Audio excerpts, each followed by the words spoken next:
నమస్తే welcome to our channel నేను మీ సిరి ఈ రోజు మనతో పాటు ఉన్నారు సీనియర్ పొలిటికల్ అనలిస్ట్ అంకమరావు గారు నమస్కారం సార్ నమస్తే సార్ వైసీపీలో చాలా అసంతృప్తి నేతలే కావచ్చు ఇంకోటి దగ్గర నేతలు కూడా ఎవరికైతే జగన్కి దగ్గర నేతలు ఎవరైతే ఉన్నారో వాళ్ళు కూడా పార్టీ నుంచి వీడి టీడీపీలో చేరుతున్నారని చెప్పేసి చాలా వాళ్ళు వలసలు వెళ్ళారు టీడీపీలో జాయిన్ అయ్యారు ఇప్పుడు కూడా ఒక కొత్త పేరు తెర మీదకి వచ్చింది సార్ విజయసాయిరెడ్డి బావమర్ది స్వయాన బావమర్ది ద్వారకనాథరెడ్డి తాను కూడా ఈ వైసీపీ విధానాలు నచ్చక టీడీపీలో జాయిన్ అవుతున్నానని చెప్పేసి అయితే తానే ప్రకటించడం జరిగింది. అసలు ఏం జరుగుతుంది సార్?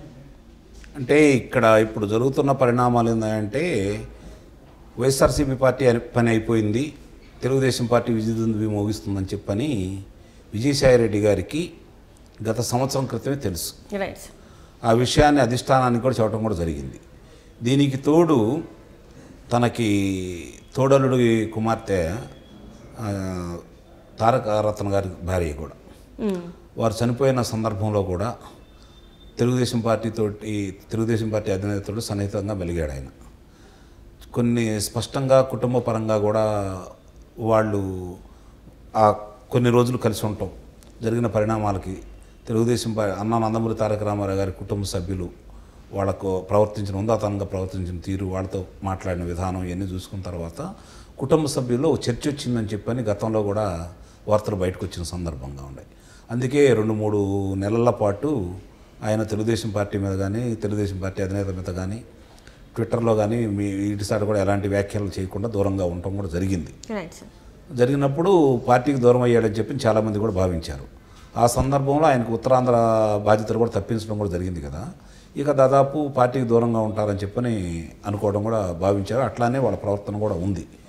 తర్వాత మరి ఏం జరిగిందో ఏంటో మళ్ళీ ఆయన కొన్ని బాధ్యతలు ఇప్పుడు ప్రకాశం జిల్లా ఏరియా 3 ప్రాంతాల బాధ్యతలు ఆయనకు అప్పచెప్పడం కూడా జరిగింది. ఆ అప్పచెప్పిన బాధ్యతలు ఇప్పుడు ఆయన కొంచెం చురుగ్గానే పాల్గొంటున్నాడు. కానీ తెలిసిన వాళ్ళు కానీ కొంచెం దగ్గరగా మెలిగేవాళ్ళు కానీ ఆయన సంపూర్ణంగా మనస్ఫూర్తిగా దాంట్లో పాల్గొనటం లేదు అనే అభిప్రాయం వ్యక్తం చేయడం కూడా జరుగుతూ ఉంది. కాబట్టి ఇది ఎప్పటి నుంచో జరుగుతుందనేది అయితే నాకు తెలుసు. ఎందుకంటే ఆ వ్యాఖ్యలు ఆయన ఎవరెవరికి ఏమేమి చెప్పాడు, మనం అధికారంలో కోల్పోతున్నామని జగన్మోహన్ రెడ్డి గారికి కూడా చెప్పడం కూడా జరిగిందని, కానీ అది పెడిచివని పెట్టడం కూడా జరిగిందని చెప్పని కూడా నాకు తెలుసు దాని గురించి. ఎందుకంటే ఆయన కొందరి దగ్గర వ్యాఖ్యానించారు, అవి నాకు సమాచారం కూడా ఉంది.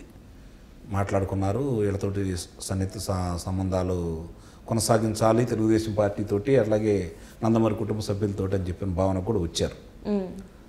వచ్చిన తర్వాత మళ్ళీ తిరిగి ఆయనకి బాధ్యతలు అప్పచెప్పిన తర్వాత సమన్వయకర్తగా 4 జిల్లాలకి దాన్ని ఆయన భుజాన వేసుకొని తిరుగుతున్నాడు. కాబట్టి మళ్ళీ కొంచెం అప్పుడప్పుడు ఇంతకు గతంలో అంత విమర్శలు లేకపోయినా కూడా తప్పనిసరి పరిస్థితుల్లో బాధ్యతలు ఉంది కాబట్టి మనసుతోటే చేస్తున్నాడని చెప్పనైతే భావించాలి. ఇప్పుడు కొంత బావమర్ది దాని ప్రభావం రేపు పొద్దున జగన్మోహన్ రెడ్డి గారు చూపిస్తారు, అందుట్లో సందేహం కూడా ఏం లేదు. నీ బావమర్ది అటు వెళ్తుంటే నువ్వేంటా ఎక్కడుంటే ఇలా చేస్తాను, కారణం ఇది నీ ప్రమేయంతో జరిగింది అని చెప్పి ఆయన గట్టిగా కోపడతాడు కూడా అని కూడా నాకైతే అనిపిస్తూ ఉంది. అందుట్లో ఎలాంటి సందేహం కూడా లేదు. ఎందుకంటే ఓడిపోతున్నారని తెలిసిన తర్వాత ఆ పార్టీతోటి ప్రయాణం చేయాలంటే ఇష్టపడరు కదా, అది వాళ్ళకి అర్థమైపోతూ ఉంది. ఒక్కొక్కళ్ళు బయటకు వస్తూ ఉన్నారు. ఇప్పుడు రేపొద్దున వీళ్ళు ఏం చెబుతారంటే ద్వారకానాథ్ గారి మీద అక్కడ స్థానికంగా శాసనసభ్యుడిగా ఆయన పనితీరు బాగలేనందువల్ల మేమేం మార్చాలనుకున్నాం, ఆయన బయటకు వెళ్ళిన వల్ల మాకు వచ్చి నష్టం ఏం లేదని మాట్లాడుతూనే ఉంటారు. నష్టం ఉందా లేదా అనేది రేపు ఎన్నికల్లో తెలుస్తూ ఉంది కదా. ఇప్పుడు ఆయనే స్వయంగా ప్రకటించారు కాబట్టి తెలుగుదేశం పార్టీలో చేరుతున్నామని. ఈ మొట్టమొదటి అనుకుంటానే ఉంటాం, ఎన్నికలు సమీపిస్తున్న తరుణంలో ఇందుట్లోంచి 60-70 మంది దూరంగా ఉంటారు, అందుట్లో 30-40 మంది తిరిగి తెలుగుదేశం పార్టీ గూటికి చేరతారని చెప్పని ఊహాగానాలు ఉన్నాయి. వాస్తవ రూపం కనపడతా ఉంది ఇప్పుడు జరుగుతున్న పరిణామాలు చూస్తూ ఉంది. అంటే రోజుకొక వలస అంటే వెళ్తున్నట్టే అనిపిస్తుంది సార్. అంటే ప్రజాభిప్రాయం వాళ్ళకి క్షుణ్ణంగా తెలుసు, ఈ ప్రభుత్వం పనితీరు వాళ్ళకి తెలుసు, ఎందుకంటే ఆ ప్రభుత్వంలో ఉన్నారు కాబట్టి. మరి ఇప్పుడు దాకా ఎందుకున్నారు అంటే అవసరాలు, బయటకు వచ్చిన వల్ల కూడా ఉపయోగం లేదు కదా. వీళ్ళు ఎప్పుడో చాలా నెలల నుంచి 1 సంవత్సరం నుంచి మంతనాలు జరుపుతున్నమాట వాస్తవమే. తెలుగుదేశం పార్టీ అధినేతతోటి లోకేష్ బాబు సమయం సందర్భం కూడా చూసుకోవాలి. కాబట్టి ఇవాళ ఉన్న పరిస్థితుల్లో ఈ జరిగే పరిణామాలు ఒక్కోటి వస్తూ ఉంటాయి. నాకు తెలిసి ఈ నెలాఖరికి ఈ సంఖ్య 40-50కి వెళ్ళినా కూడా ఆశ్చర్యపడడం పని లేదు. అంటే ఎందుకు సార్, ఎందుకు జగన్ పనితీరు అందుట్లో సందేహం ఏముంది, పరిపాలనా తీరు. ఎవరికి ఉన్నటువంటి అవకాశం ఆంధ్ర రాష్ట్ర ప్రజలు ఆ రోజున నందమూరి తారక రామారావు గారికి ఇచ్చారు. తిరిగి ఈరోజు అతనికి ఇచ్చినా కూడా దాన్ని సరిగ్గా సద్వినియోగం చేసుకోలేకపోయాడనేది చాలా స్పష్టంగా మనకు తెలుస్తూనే ఉంది కదా. సో ప్రజల వ్యతిరేకత చాలా ఉందని అనుకోవాలి. నిస్సందేహంగా పరిపాలన చేతకాకపోవటం, ఎట్లా పనిచేయాలో తెలియకపోవటం, వచ్చిన అవకాశాన్ని సద్వినియోగం చేయలేకపోవటం, రాజకీయం కూడా వ్యాపారంగా చూడటం వల్లే జగన్మోహన్ రెడ్డి గారికి ఈ పరిస్థితి ఉద్భవించింది. అందుట్లో ఎలాంటి సందేహం కూడా లేదు. అంటే ఇక్కడ పథకాలు నేను ప్రజల కోసమే తీసుకొచ్చాను, ప్రజల నుంచి నాకు ప్రేమ దక్కుతుంది, ఈసారి కూడా నేనే గెలుస్తానని చెప్పేసి కొన్నిసార్లు మాట్లాడడం జరిగింది సార్. సో అదేమన్నా ఫలిస్తుంది అంటారా ప్రజల్లోకి? ఆ పథకాల ద్వారా ఏమన్నా ఆయన గెలిచే అవకాశాలు కూడా లేవంటారా? పథకాలు ఆయన అర్జునుడు కాదు కదా. గతంలో తెలుగుదేశం ప్రభుత్వం ఇచ్చింది, తర్వాత వచ్చిన కాంగ్రెస్ ప్రభుత్వం కొనసాగించింది, మళ్ళీ వచ్చిన చంద్రబాబు నాయుడు గారు కొనసాగించారు. పథకాలు ఈయనే కొత్తగా ఏం పుట్టించలేదు కదా, పేర్లు మార్చాడు.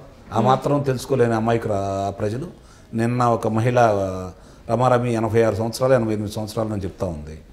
ఆమె చెప్పింది చివరిలో జగన్ గారిని కొంచెం పొగిడిన తర్వాత చివరిలో చాలా స్పష్టంగా చెప్పడం కూడా జరిగింది. నేను చంద్రబాబు నాయుడు గారి గతంలో ఏం చేశాడో చెప్తూ ఇతడు నేను చంద్రబాబు నాయుడు గారికి సైకిల్కి ఓడేస్తానని చెప్పింది.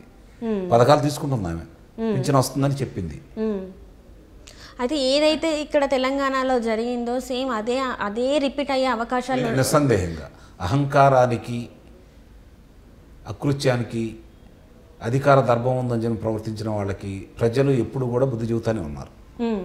వీళ్ళ పరిస్థితి కూడా అంతే. ఇది రేపు ఆంధ్రాలో కూడా మార్పు. సుఖశాంతులు కోరుకుంటారు, ప్రశాంతత కోరుకుంటారు ప్రజలు. రైట్.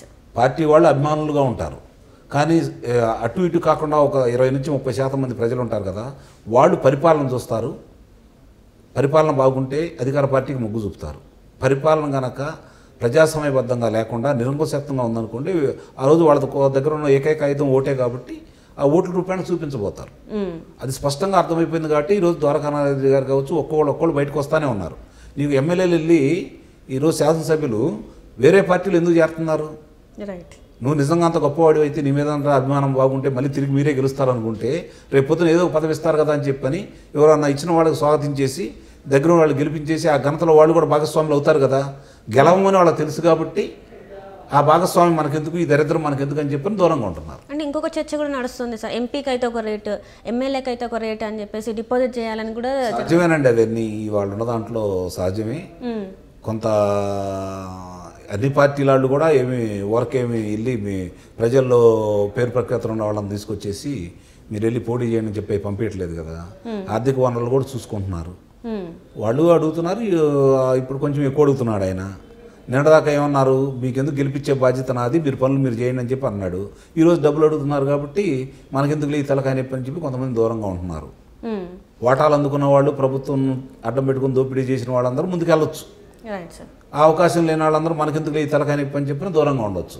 రెండోది వాళ్ళకి స్పష్టంగా అర్థమైపోతుంది కదా ప్రజల్లో వ్యతిరేకత ఉందని చెప్పని. ఇప్పుడు నేను చెప్పేది ఏంటంటే, ఈ ద్వారకానాథ్ గారు అనే వ్యక్తి తెలుగుదేశం పార్టీలో చేరితే దాని యొక్క ప్రభావం విజయసాయిరెడ్డి మీద కూడా పడుతుంది. రైట్. అంటే మీ బామ్మార్దిని నువ్వు కాపాడుకోలేకపోయావు. రేపు అడుగుతారు కదా, ఇద్దరు సమన్వయకర్తగా ముందుకెళ్తున్నాడు కాబట్టి రేపు ప్రాంతీయ సమన్వయకర్తగా పెట్టారు కదా ఇతన్ని. మరి రేపు వాళ్ళు అడుగుతారు కదా, ఎక్కడికి వెళ్ళింది అంటే ముందు మీ బామ్మర్దిని ఇట్లా బయటకు వెళ్తుంటే ఏం చేసావయ్యా నువ్వు, మా దగ్గరికి వచ్చి చెప్పావని అడిగితే ఈయన ఎక్కడికి వెళ్తాడు రేపు పొద్దున. రైట్. రైట్. సో దీని ప్రభావం అయితే కంపల్సరీ వైఎస్ఆర్సీపీ పార్టీ మీద పడుతుంది, విజయసాయి రెడ్డి మీద అయితే ఇంకా ఎక్కువ పడుతుందని మనం చూసుకోవాలి. రైట్. ఆ పార్టీ ఓడిపోతుందని నిర్ణయానికి వచ్చారు కాబట్టి ఇక ఇట్లాంటివి చాలా జరుగుతాయి అని చెప్పని నేను భావిస్తాను. Right sir. Right. Thank you so much sir. Thank you.